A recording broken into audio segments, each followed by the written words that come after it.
오늘 우리에게 주시는 하나님의 말씀은 에스더 10장 1절에서 3절 말씀입니다. 다 함께 일어나셔서 하나님의 말씀을 경청하겠습니다. 아하수에로 왕이 그의 본토와 바다 섬들로 하여금 조공을 바치게 하였더라. 왕의 능력 있는 모든 행적과 모르드게를 높여 존귀하게 한 사적이 메대와 바사 왕들의 일기에 기록되지 아니하였느냐. 유다인 모르드게가 아하수에로 왕의 다음이 되고 유다인 중에 크게 존경받고 그의 허다한 형제에게 사랑을 받고 그의 백성의 이익을 도모하며 그의 모든 종족을 아니하였더라. 이것은 하나님의 말씀입니다. 아멘. 그림 복원사라는 직업이 있습니다. 오래되어서 색이 바래거나 훼손된 그림을 제 모습으로 되찾아 주는 것이 바로 이 그림 복원사의 역할입니다. 이 사람은 화가로서의 재능도 뛰어나야 되지만은 미술사에 대한 지식도 해박하여서 그 그림의 역사와 또 그림을 해석하는 것이 잘 이렇게 조화를 이루어야 된다고 합니다. 그 사람의 능력은 원래대로 그림을 복원시키는 것도 참 중요하지만 사실상 그 복원될 뿐 아니라 그 위에 새로운 창조를 하는 것이라고 그렇게 이야기합니다. 우리 인생을 살아가면서 누가 내 인생의 그림을 다시 한번 복원시켜주면 좋겠다, 그런 생각을 할 때가 우리에게 있을 줄 압니다. 오늘 에스더서 우리가 이 마지막 장 드디어 이제 우리가 맞이하게 되는데, 에스더서 전체를 이렇게 쭉 살펴보면 우리가 정말 마음속에 사모하는 것이 있습니다. 그것이 바로 에스더나 모르드게가 경험했던 반전이라 그럴까요? 역전이라 할까요? 내 인생 속에 이런 반전의 역사가 있었으면 참 좋겠다. 내 인생의 그림이 다시 아름답게 색칠되어질 수 있으면 좋겠다, 그런 마음 아니겠습니까? 오늘 에스더 전체를 통해서 하나님께서 오늘 이 시대를 살아가는 우리에게 하시고 싶은 말씀이 뭘까요? 정말 인생의 반전을 원하고 역전을 원하느냐? 정말 하나님의 그 구원의 역사를 원하느냐? 하나님께서 우리 인생을 복원시켜 주시기를 원하느냐? 그렇다면 오늘 모르드게와 에스더의 삶을 지켜보라고 주님은 말씀하고 계십니다. 에스더와 모르드게 어떻게 살았길래 그들은 절체절명의 위기 가운데서 다시 구원함을 받았고 회복되었을 뿐 아니라 새로운 역사를 써가는 귀한 삶을 살 수 있었을까요? 오늘 그 삶을 우리가 살 수만 있다면 그 삶을 우리가 선택하며 걸어가는 그 은혜가 우리 가운데 있기를 바랍니다. 자, 에스더와 모르드게, 그들은 어떻게 살았습니까? 제일 먼저 에스더와 모르드게의 삶의 원칙은 내 인생은 나에게 달려있는 것이 아니라 하나님께 달려있다, 그 믿음을 그들은 끝까지 붙들고 살았습니다. 좀 더 이렇게 좀 풀어서 얘기하면 역사의 주관자 되신 분이 하나님이시고 인간의 생사와 화복을 주관하시는 분이 하나님인데, 그 하나님은 오늘 내 인생을 주관하시는 하나님이시다. 내 인생은 그 하나님께 달려있다는 이 믿음을 이들은 놓지 않고 붙들고 살았던 것을 봅니다. 2절 말씀 보면 왕의 능력 있는 모든 행적과 모르드게를 높여 존귀하게 한 사적이 메대와 바사 왕들의 일기에 기록되지 아니하였느냐, 이렇게 말씀하고 있는데, 이 말씀을 새 번역 성경은 이렇게 말씀하고 있습니다. 그가 그 막강한 힘과 권력을 가지고 이룬 모든 업적과, 이렇게 번역하고 있습니다. 즉 아수르의 왕이 가졌던 그 권력과 막강한 힘을 통해서 얼마나 큰 일을 했는지를 에스더서는 이야기를 해주는 것 같습니다. 먼저 고아요 포로였던 에스더라는 한 처녀를 왕비로 발탁하는 그 문제도 그 비호에 아수르 왕이 있었고, 하만이라는 사람을 2인자의 높은 자리에 올렸다가 하루아침에 죽게 만드는 바로 그 역사, 그 다음에 멸망을 당할 수밖에 없는 유대인들을 살리면서 오히려 반전의 역사를 만들어내고, 그리고 바로 이 모르드게를 제2인자로 세워서 바로 이 바사 왕의 역사를, 이 바사의 역사를 써가게 만드는 이 모든 일의 배후에는 바로 이 아하수르 왕이 있었다는 것을 에스더는 보여주고 있습니다. 더구나 에스더서에는 하나님이라는 단어가 한 번도 등장하지 않기 때문에, 그래서 더욱 모든 결정과 주관은 세상의 권력을 가지고 힘을 가진 왕에 의해서 결정된 것처럼 그렇게 보여집니다. 그러나 우리가 믿음의 눈을 떠서 보면 에스더서의 중요한 결정을 하는 왕의 배후에는 하나님께서 주관하고 계시다는 것을 말씀하고 있습니다. 지혜자는 잠언 21장 1절에 현대인의 성경에서 이렇게 말씀합니다. 여호와께서 왕의 마음을 다스리시면 그 생각의 방향을 도랑물처럼 마음대로 바꾸신다고 그렇게 말씀합니다. 얼마나 이 왕이 위대하고 놀랍고 중요한 결정을 하는 것 같은데 지혜자는 그렇게 말씀하지 않습니다. 그렇게 결정하는 그 왕의 마음을 움직이는 분이 하나님이시라는 것을 말씀하고 있습니다. 우리는 아수에로 왕이 다스리는 바사 나라와 같은 곳에서 살아가고 있습니다. 하만같이 하나님을 믿고 그 언약을 따라가 살아가는 우리를 죽이고 멸망시키고 위축시키는 사람들 사이에서 살아갑니다. 세상의 큰 힘에 비하면 우리는 정말 존재감도 느끼지 못할 사람 같습니다. 이 세상에서는 왕과 같이 힘 있는 사람이 인생을 결정하고 역사를 주장하는 것처럼 그렇게 보여집니다. 현실적으로는 그렇게 볼 수밖에 없습니다. 일상에서 하나님은 보이지 않고 하나님 나라는 허상처럼 보이기도 하고, 리차드 포스터가 얘기한 것처럼 이 세상은 권력과 그리고 섹스와 돈이 세상을 움직이는 것처럼 그렇게 보여집니다. 그래서 역사의 주인이 하나님이시라는 것, 내 인생의 주인이 하나님이시라는 것, 내 삶이 나에게 달려있지 않고 다른 사람에게도 달려있지 않고 하나님 손에 있다는 것을 삶을 통해서 고백하며 살아가기는 참 어려운 세상에 우리가 살고 있다는 것입니다. 그럼에도 불구하고 에스더서 전체를 통해서 하나님께서 우리에게 강력하게 말씀하시는 것이 뭐냐면, 바로 나의 삶은, 우리의 삶은 나에게 달려있는 것이 아니라 하나님께 있다는 것을 믿고 그 믿음으로 살아가라고 말씀하는 것입니다. 모르드게와 에스더 가장 절체절명의 그 순간에 그들이 주고받았던 대화를 보십시오. 에스더 4장 14절에 이 모르드게가 에스더 보고 이렇게 얘기합니다. 이때에 내가 만일 잠잠하여 말이 없으면 유다인은 다른 데로 말미암아 노임과 구원을 얻으려니와 너와 내 아버지 집은 멸망하리라. 내가 왕후의 자리를 얻은 것이 이때를 위함이 아닌지 누가 알겠느냐 하니 그렇게 이야기하고 있습니다. 이 이야기 속에서 이 모르드게가 가지고 있는 그 신앙을 한번 보십시오.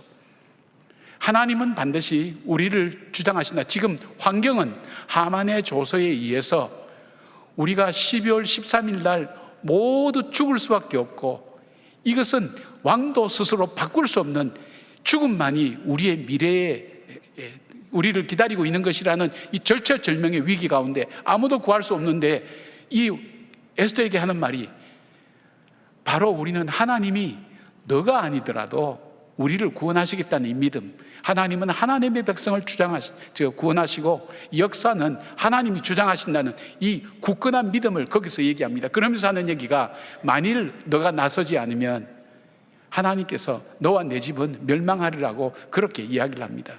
얼마나 무서운 신앙의 결단입니까?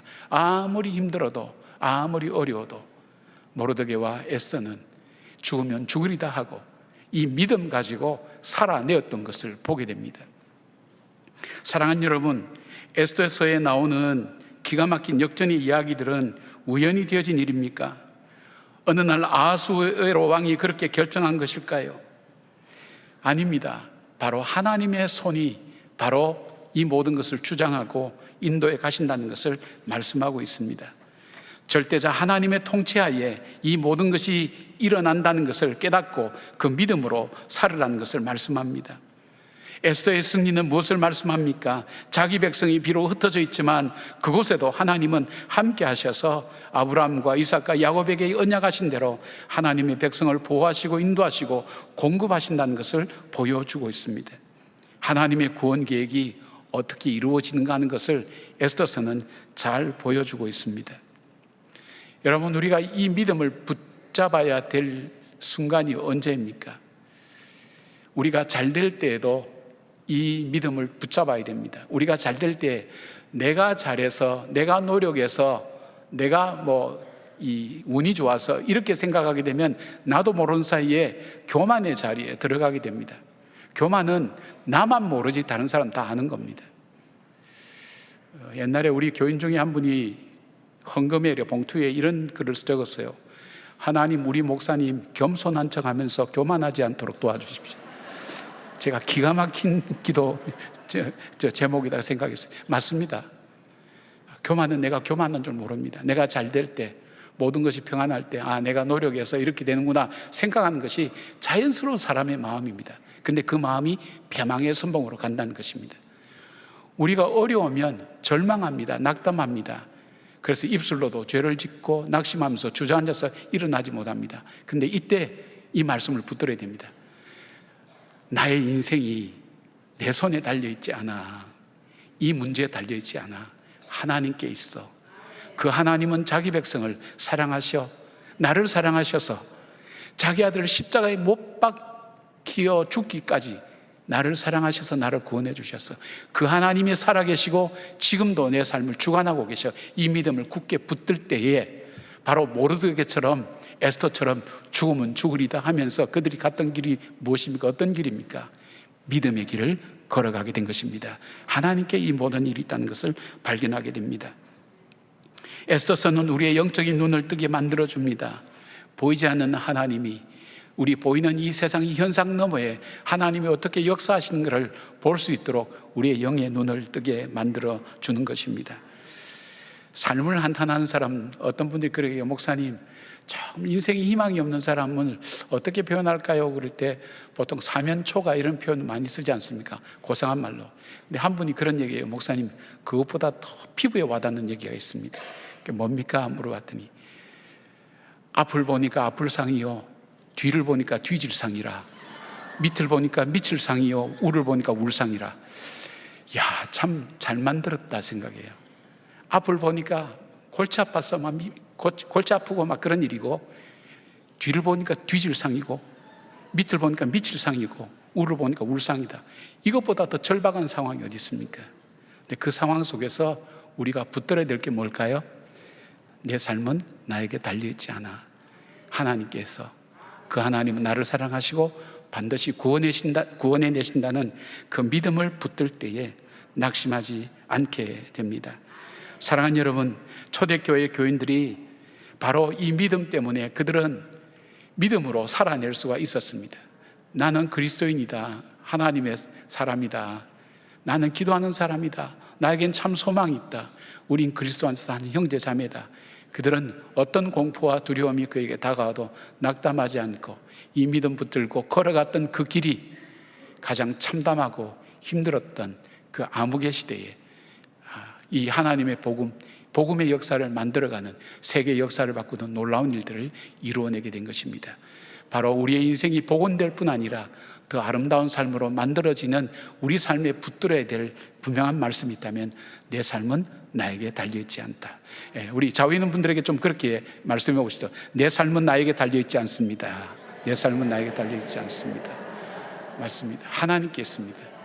이 믿음 붙들고 여러분께서 이 말씀 붙들고 승리하는 믿음의 걸음 걸어가는 여러분 되기를 바랍니다. 자, 모르드게와 에스더, 그들이 어떻게 살았기에 반전의 그 역전의 그 은혜를 그들이 경험할 수 있었을까요? 두 번째에는 하나님께서는 이 세상에 역사하실 때에 기도를 통해서 역사하신다는 사실을 말씀해 주고 계십니다. 9장 31절에 불임절을 지키라는 편지 속에 정한 기간에 이 불임절을 지키게 하였으니 이는 유다인 모르드게와 황후 에스더가 명령한 바와 유다인이 금식하며 부르짖은 것으로 말미암아 자기와 자기 자손을 위하여 정한 바가 있음이더라고 말씀하고 있습니다. 죽을 백성이 살아날 수 있었던 것은 하나님께서 모르드게와 왕후 에스더를 통해서 역사하셨지만, 본문에서 더 강조하는 것은 모든 유다인들이 금식하며 부르짖은 것에 대해서 언급합니다.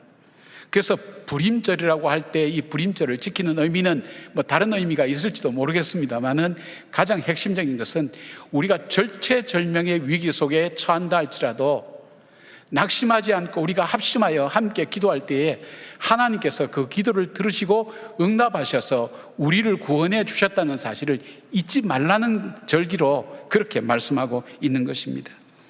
하나님은 역사하실 때 성경을 보건 우리가 삶을 통해서 경험해 보건 반드시라는 표현이 맞는지 모르겠습니다. 반드시 기도를 통해서 역사하시는 걸 봅니다. 하나님이 기도 속에 갇혀 있는 건 아닙니다. 그러나 하나님이 역사하실 때 기도를 통해서 역사하신다는 것을 하나님은 이 에스더서를 통해서 우리에게 말씀해 줍니다. 에스겔서 36장 보면 하나님께서 이스라엘의 회복에 대한 말씀을 쭉 하시고 언약하신 것을 주님께서 말씀하십니다. 그러면서 37절에 이렇게 말씀합니다. 주 여호와께서 이같이 말씀하셨느니라. 그래도 이스라엘 족속이 이같이 자기들에게 이루어 주기를 내게 구하여야 할지라고 그렇게 말씀합니다. 하나님은 하나님의 섭리와 계획대로 이스라엘을 회복시킬 계획을 이스라엘 백성들에게 발표합니다. 선지자를 통해서 말씀합니다. 그러면서도 하나님이 단서를 붙이는 것이 그래도 나에게 구해야 이루어질 것이라고 말씀합니다. 왜냐하면 기도는 어떤 사람입니까? 기도는 하나님이 살아계심을 믿고 그 언약하신 대로 이루어 주신 것을 믿는 사람이 진심으로 기도하기 때문입니다.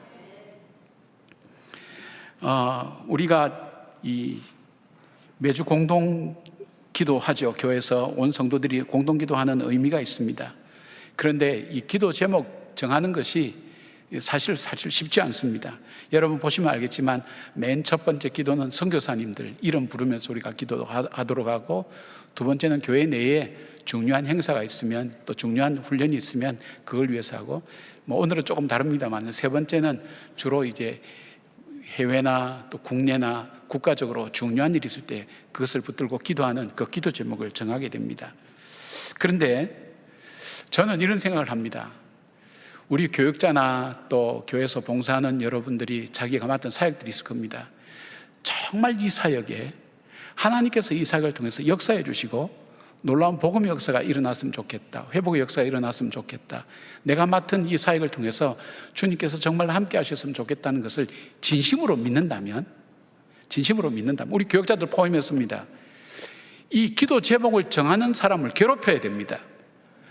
내 기도 좀 하게 해달라고, 내가 맡고 있는 부서 기도 좀 하게 해달라고. 이번에 중보기도 있는데 이 중보기도에 정말 하나님 예비한 사람 와서 정말 그분들이 은혜 받고 교회를 살리고 생명을 살리는 그 일들이 일어나도록 기도 좀 하게 해달라고 경쟁이 붙어야 됩니다. 만약에 그렇게 안다면 둘 중에 하나입니다. 하나는 열정이 없는 사람이거나 또 하나는 기도의 능력을 믿지 않는 사람입니다. 기도하지 않습니다.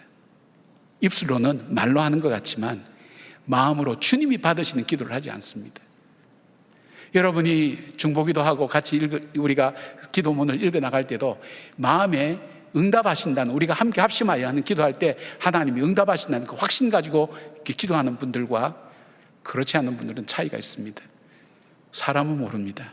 하나님은 아십니다.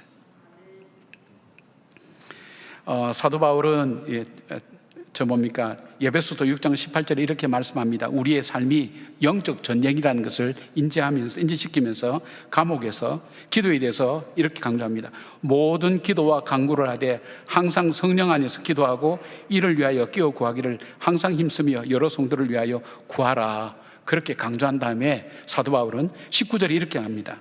또 나를 위하여 구할 것은 내게 말씀을 주사 나로 입을 열어 복음의 비밀을 담대히 알리게 하옵소서 할 것이니, 로마서 15장 30절에 너희 기도에 나와 힘을 같이 하여 나를 위하여 하나님께 빌어라고 부탁을 합니다.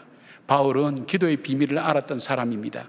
합심 기도의 비밀을 알았던 사람입니다. 그러기에 성도들에게 기도를 부탁하는 모습을 보게 됩니다. 여러분이 중보기도 할 때 꼭 나오는 것이 담임 목사를 위해서 하는 기도하거든요. 여러분, 저도 그 기도할 때 매주 민망합니다. 사실 매일 어떻게 담임 목사만 기도하냐, 부목사들은 목사도 아니냐, 그렇게 생각하고 한 번 하고 두 번 하면 되지, 한 달에 한 번만 해도 되지, 매주마다 어떻게 하냐, 그렇게 할 때 저도 민망하고 저도 죄송합니다. 그런데 그보다 더 중요한 것이 있습니다. 저는 기도의 능력을 믿습니다. 이 기도 때문에 살고 있다는 것은 알고 있습니다. 전 저희 어머니가 돌아가시고 난 다음에 가장 크게 타격받은 게 뭐가 있냐면 기도의 울타리가 거쳐진 것 같습니다.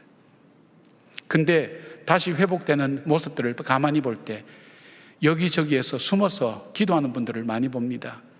정말 불쌍하기도 하고 안 됐기도 해서 저를 위해서 기도하고, 제 아내가 적극적으로 어머니의 기도를 이어받아서 기도를 계속합니다. 그 기도가 구멍나지 않도록 그 기도의 위력을 압니다. 바울 같은 대가가 나를 위해서 기도해 달라고 얘기했는데 부탁을 했는데 저는 무엇이라고? 저는 기도 안 해줘도 됩니다. 그냥 조용히만 해주십시오. 저는 그렇게 생각하지 않습니다. 여러분의 기도가 아니었으면 여기까지 올 수가 없었습니다. 앞으로도 마찬가지입니다. 여러분의 기도를 먹고 삽니다. 여러분의 기도로 말씀을 함께 나눕니다. 그 말씀을 통해 여러분도 함께 삽니다. 우리가 함께 사는 것이 기도하는 것에 있다는 것을 압니다. 그러기에 여러분 가정에서도 가족끼리 합심해서 기도하시기를 바랍니다. 여러분 가족끼리 또 마을에서 목장에서 합심해서 기도 제목을 넣고 기도할 때에 두세 사람이 모인 곳에 합심하여 기도하는 곳에 하나님 함께 계시고 그 기도에 응답하신다는 것을 믿으시기를 바랍니다. 에스더서는 바로 이 기도의 능력, 합심하여 하나님께 간구하며 부르짖는 기도에 대해서 우리에게 말씀하고 있습니다. 정말 희망이 안 보이는 그 절망의 상태에서도 기도할 때에 하나님께서 그들의 기도를 들으시고 응답하셨다는 것을 기억하면서 앞으로 우리가 살아가는 인생 여정 속에, 우리 민족의 여정 속에 정말 어려움과 힘든 일이 올 때, 앞길이 보이지 않을 때, 그때도 낙심하지 말고 바로 이 불임절에 하나님이 역사하신 것처럼 우리가 합심하여 함께 기도하자는 것이 바로 이 불임절에 담겨져 있습니다. 하나님은 기도를 통해서 역사하신다는 것을 우리에게 교훈하십니다. 낙심하지 마십시오. 절망하지 마십시오. 그리고 하나님께 기도하는 바로 그 삶을 통해서 하나님께서 풀어가시는 그 문제를 걸어가는 여러분이 되기를 바랍니다. 주님께서는 기도를 친히 우리에게 가르쳐 주셨습니다. 주님께서 본을 보여주셨습니다. 기도에 대해서 응답의 약속도 하셨습니다. 기도하라고 명령도 하셨습니다. 바로 함께 기도할 때 하나님께서 역사해 주신 것을 보게 됩니다. 기도로 여러분의 미래를 열어가는 승리하는 분들 되시기를 주의 이름으로 축원합니다. 기도하기 전에 낙심하지 말기를 바랍니다. 잠깐이라도 좋습니다. 길 가다가도, 설거지할 때라도, 출근할 때라도, 차 속에라도, 잠에서 깰 때라도, 마지막 잠에 들 때에도 하나님 이름 한 번이라도 불러보시기 바랍니다. 의식적이든 무의식적이든 하나님의 임재하심과 역사함을 구하십시오. 그럴 때에 점차 기도의 지경이 넓어지고 기도의 깊이가 깊어지며 하나님께서 어떻게 하시는지 보게 됩니다. 우리가 관심이 없으면 안 보입니다, 여러분. 그러나 관심을 가지면 보이기 시작합니다. 내가 하나님께서 내 삶에 어떻게 역사하신지 관심이 없는데 하나님이 나를 위해서 일하시는 것 어떻게 봅니까? 못 봅니다, 여러분. 제가 지나간 얘기입니다만은 미국에 안식년 잠깐 갔을 때 아이가 학교 다니는데 학교에서 이런 볼 같은 걸 사가지고 오라고 실습한다고. 근데 이걸 어디 파는지 알 수가 있어야죠. 근데 저희들이 가는 슈퍼마켓이 있어서 제 생각엔 이랬습니다. 우리가 그동안 관심이 없어서 못 봤다 뿐이지 이거 반드시 학교에서 사오라 할 때는 보편적인 곳에 보통 일반 상점에도 분명히 있다. 거기 분명히 있다. 제가 그렇게 생각하고 갔습니다. 보니까 그 볼이 거기 있는 거예요. 전에는 못 봤어요. 안 보여서 있는데 못 봤어요. 왜요? 관심이 없었기 때문에. 하나님이 나를 위해서 일하시는 것, 관심이 없으면 하나님 일하셔도 하나님 일하시는 줄 몰라요. 내가 잘해서 되는 것처럼 그렇게 생각해요. 여러분, 기도할 때는 하나님께 관심이 열려지게 됩니다. 하나님이 일하시는 것을 보게 됩니다. 주님의 역사심을 보시고 체험하시는 여러분들 되기를 바랍니다. 자, 에스더와 모르드게, 그들이 어떻게 반전의 삶을 살 수 있었을까요? 그들은 생활 속에서 섬김의 삶을 살았습니다. 섬김의 삶이라는 것은 축복의 씨앗을 뿌리는 것과 같습니다. 축복과 연결되어 있습니다.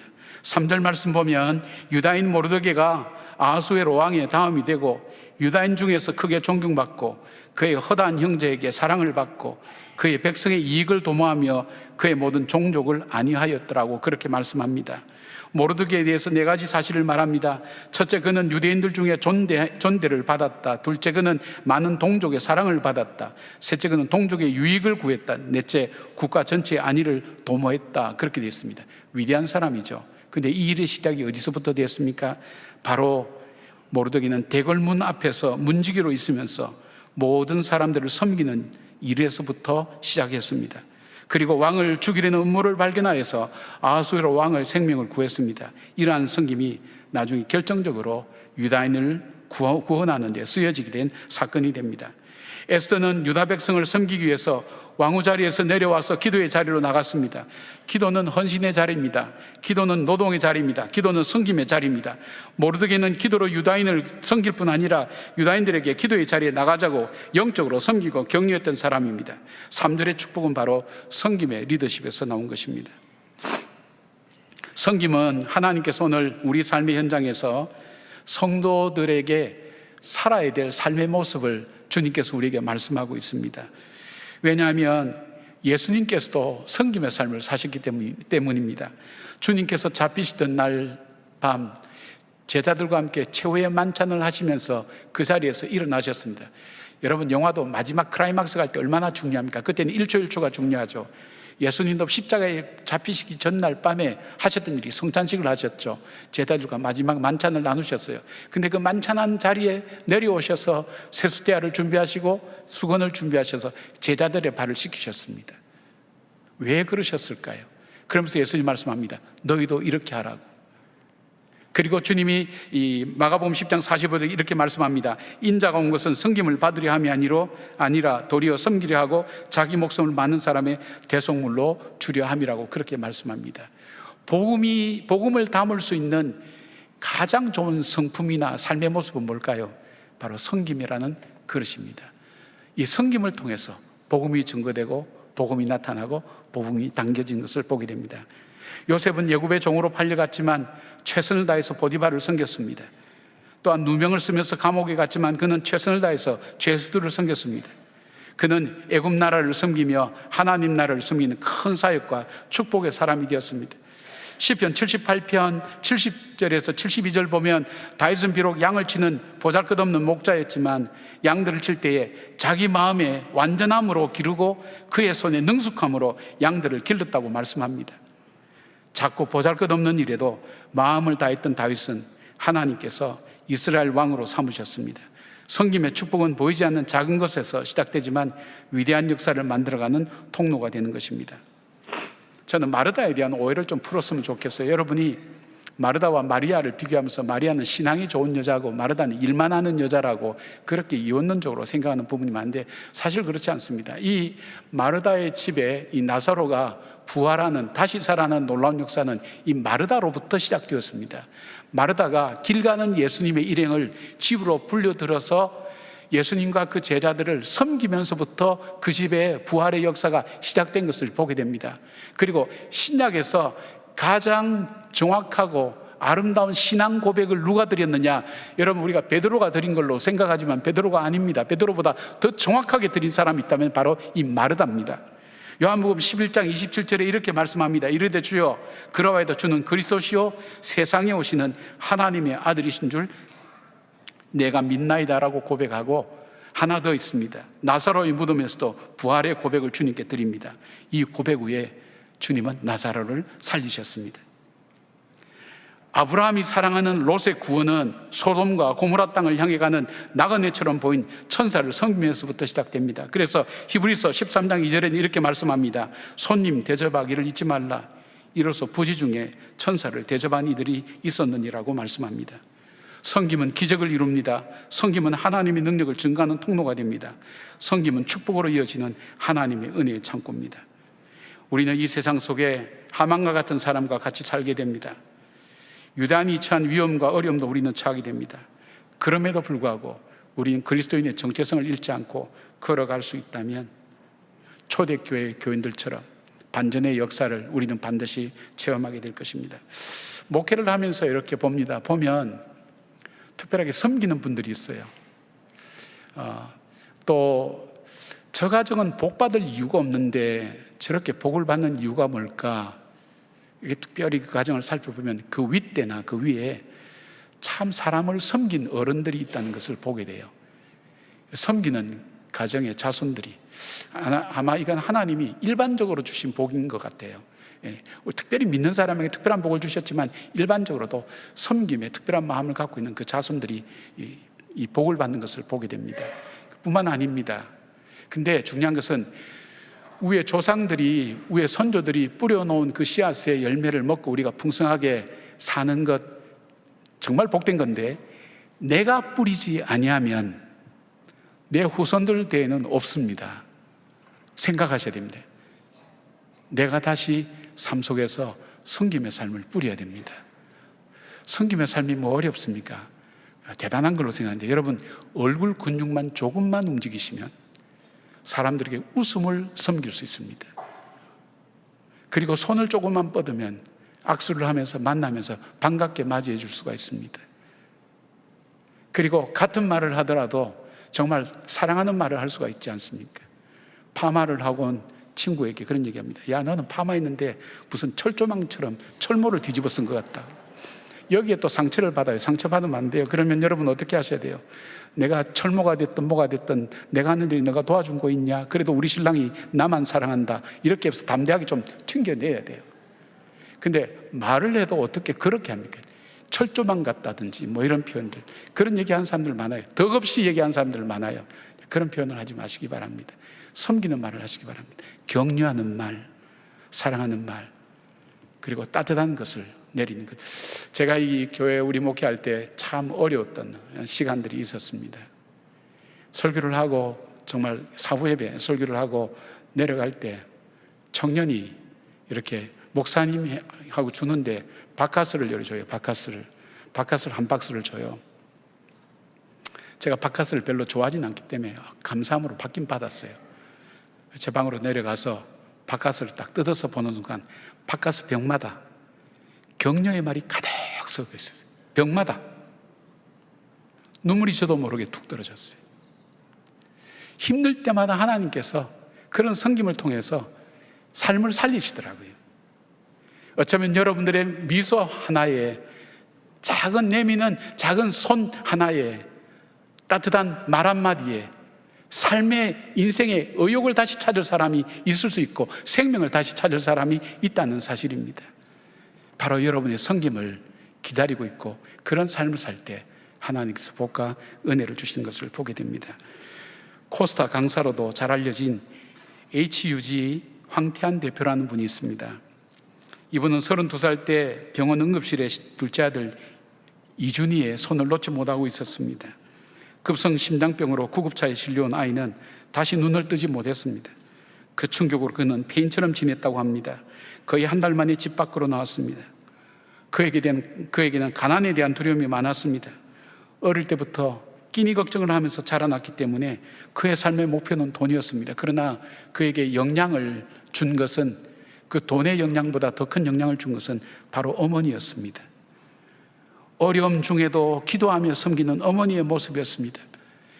내 삶이, 내 자녀들의 삶이 하나님께 있다는 그 믿음 붙들고 어떤 어려움 가운데도 낙담하지 않고 그 말씀 붙들고 기도하는 그 어머니, 공장에서 일해서 가족들을 부양하는 그 어머니는 돈이 없어도 얼마든지 남을 도울 수 있다고 하면서 교회 화장실 청소를 도맡아서 했는데 화장실 바닥을 씻고 닦다가 텅크러진 머리로 나서는 어머니를 보면서 존경심을 마음에 새겼다고 그렇게 얘기합니다.